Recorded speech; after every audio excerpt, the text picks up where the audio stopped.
Stock lending, yəni səhmlərin icarəyə verilməsini maksimum sadə dildə başa salacağam.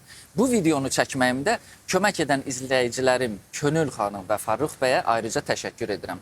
Gəlin şərhlərdə onlar üçün təşəkkür yazaq.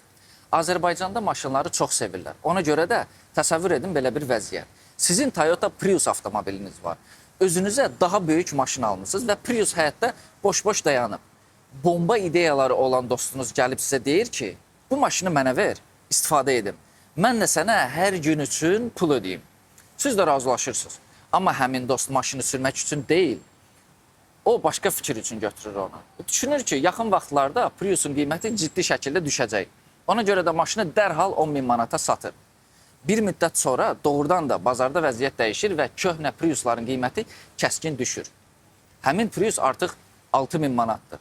Dostunuz gedib bazardan eyni Prius'u 6.000 manata alır və sizə geri qaytarır. Nəticədə siz maşınınızı geri aldınız. Üstəlik istifadə haqqından pul qazandınız. Dostunuz isə qiymət fərqindən 4.000 manat pul qazandı. Birjada stock lending və short sistemi təxminən belə işləyir.